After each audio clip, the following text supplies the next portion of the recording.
Salam Blender Indonesia. Assalamualaikum warahmatullahi wabarakatuh. Kemarin banyak yang ngechat, kemudian menelpon Pak Pendi, tolong jelaskan kembali lagi dasarnya kami itu memilih antara pupuk tunggal atau pupuk NPK dan bagaimana pola yang harus kami lakukan. Maka izinkan The Brondol membuat konten di pagi hari yang berbahagia ini menjelaskan kembali lagi bahwa yang namanya pupuk tunggal adalah pupuk dengan kadar atau kandungan yang memiliki unsur hara makro satu saja. Unsur hara makro satu saja. Jadi misalnya kayak nitrogen itu ada urea, ada Za. Za itu ada walaupun ada sulfatnya 24% tapi dianggap tetap pupuk tunggal. Kemudian kalau fosfor ada sp36, rock fosfat ataupun TSP, kemudian ada magnesiumnya ada pakai dolomit ataupun kisrit. Kemudian magnesium, kalau kaliumnya menggunakan KCl atau MOP yang dikenal namanya MOP. Kalau NPK maka sangat tergantung, ada dua jenis, yaitu adalah 12-12-17-2 untuk tanaman belum menghasilkan dan 13-8-27-4 plus 0,5 boron yang pada hari ini banyak beredar untuk tanaman yang sudah panen. Nah, pertanyaannya adalah bagaimana Pak Pendi saya memilih? Saya bilang tidak apa namanya, yang penting kita konsisten saja.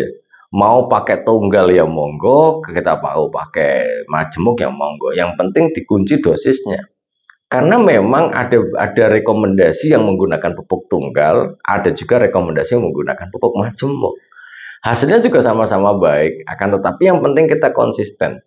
Mengingatkan kembali bahwa ketika kita memilih apakah dia tunggal, apakah dia majemuk, maka kita harus berpikir adalah kebutuhan tanaman kelapa sawit berapa sih yang harus kita berikan mengenai 4 unsur hara makronya.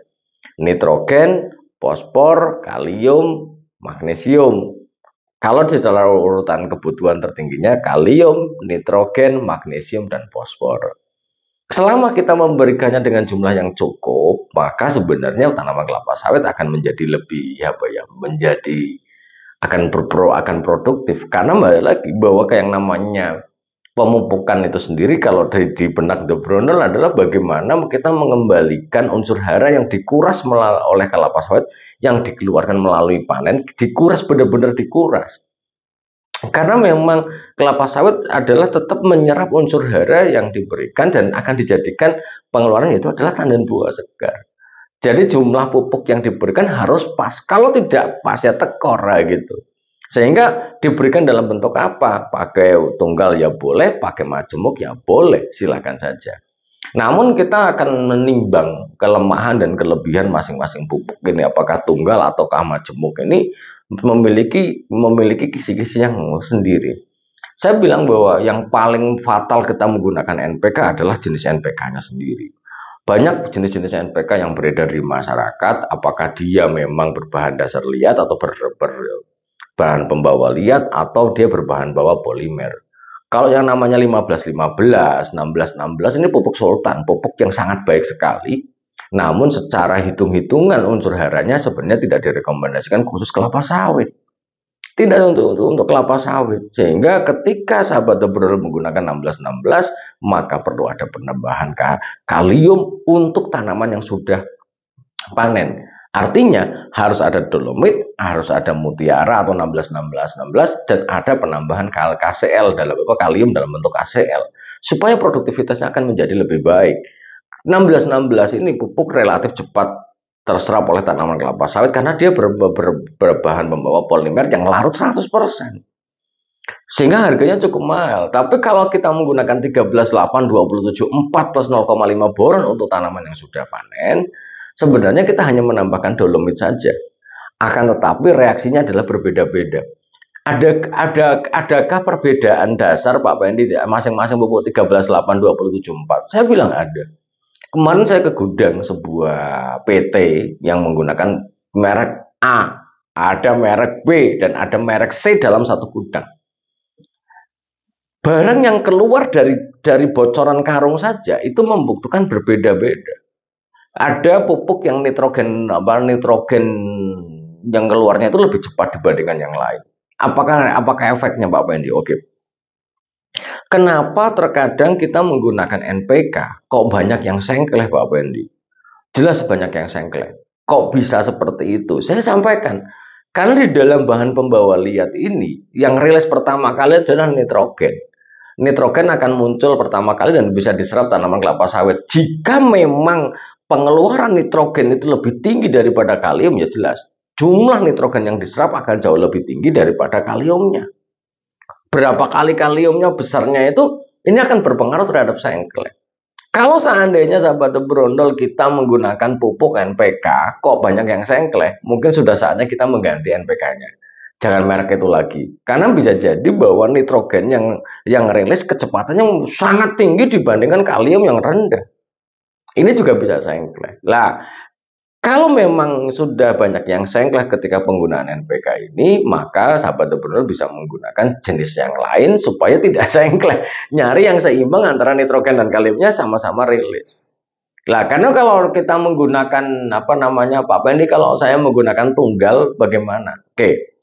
Kenapa kok banyak yang tidak sengklek kalau kita menggunakan tunggal pada tanaman belum menghasilkan? Karena balik lagi di dalam pola pemupukan TBM kita antara urea sama KCL-nya itu relatif berdekatan, karena bahwa kalau di dalam pola yang disampaikan BPKS bahwa pemupukan tanaman belum menghasilkan itu adalah bahwa 3 bulan 8 bulan 3 bulan 5 bulan 8 bulan 12 bulan 16 bulan dan seterusnya, ada hitungan bulan. Dalam 1 bulan memasukkan pupuk tunggal yang hampir semuanya mengandung ada N, ada P, ada K, ada Mg. Lah ini yang sehingga ketika masuk ke semuanya ya tidak akan tidak sengklek, Mas. Sehingga kalau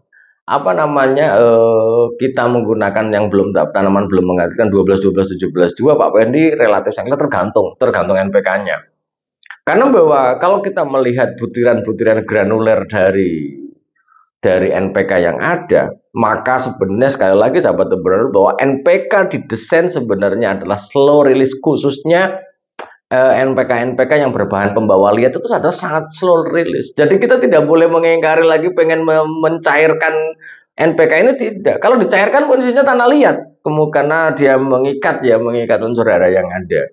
Sehingga kalau misalnya kita mau menggunakan 12 12 17 2 ini, kemudian pengennya cepat, nah ini malah kurang tepat. Karena memang didesain adalah sangat lambat, slow release, dibandingkan kita menggunakan 16 16 16 atau 15 15 yang relatif cepat karena dia bahan pengikatnya polimer, sahabat entrepreneur. Sehingga ini yang yang harus kita pahami, ini milih 16 16 ataupun 12 12 17 2 untuk tanaman belum menghasilkan. Selalu banyak yang bilang, Pak Pendi pakai 16 16 untuk tanamannya sudah yang TBM boleh nggak sih? Saya bilang boleh, nggak ada masalah. Justru malah jarang sengklek harusnya. Kenapa? Karena bahwa nitrogen 16% dan kaliumnya 16% sama-sama bisa diserap dalam jangka waktu yang relatif lebih cepat pada bahan pembawa polimer ini. Nah, kalau misalnya Pak Pendi, tapi terkadang kok banyak yang ya bisa jadi, berarti ada kemungkinan kaliumnya ketahan nggak keserap itu. Karena banyak sengklek teori mengatakan bahwa sengklek secara alami itu karena ketidakseimbangan antara jumlah unsur hara nitrogen yang terserap dengan kalium yang terserap tidak seimbang. Bisa 3 kali ya, atau beberapa penelitian 3 kali ya sengklek itu. Sehingga makanya menggunakan NPK lebih bagus ditebar, cari yang misalnya slow release, ya sabar saja ya, nanti tetap akan diserap oleh tanaman kelapa sawit. Namun di sisi lain Pak Pendi, ketika kita menggunakan pupuk tunggal, kita tuh bisa mengaturnya, per jenisnya bisa kita atur. Tadi pagi saya mendengar bahwa kalau memang dolomit sama rock fosfat tidak antagonis, berarti bisa dicampur. Betul, bisa dicampur, nggak ada masalah.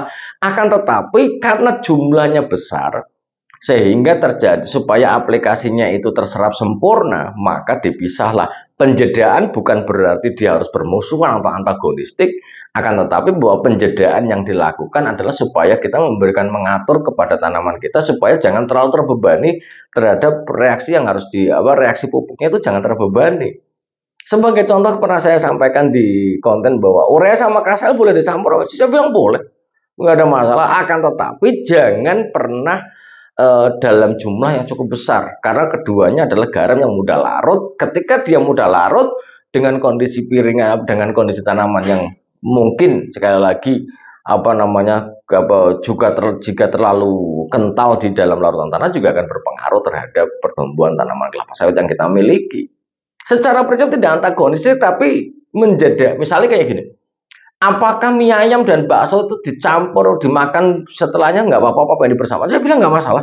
Akan tetapi kan badan kita juga harus menjeda ya supaya bisa diserap sempurna dengan tetap dijeda kan jauh lebih baik supaya penyerapan unsur haranya akan jadi lebih baik. Mungkin itu aja sih ya 10 menit bersama The Brondol untuk membicarakan tentang NPK atau NPK sama tunggal bagaimana sih Pak Beri? Saya bilang nggak ada masalah selama unsur haranya terpenuhi, 4 unsur hara makronya terpenuhi dan unsur hara mikronya juga terpenuhi, maka tanaman kelapa sawit akan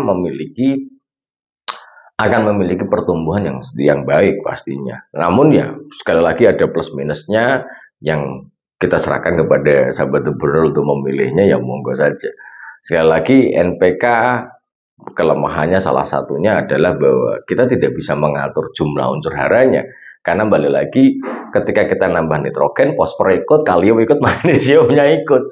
Tapi nah ini sebagai closing statement Pak Pendi, kalau kita menggunakan NPK kemudian terjadi defisiensi unsur hara tertentu, apakah boleh menggunakan tunggal? Jawabannya ya boleh, malah justru harus.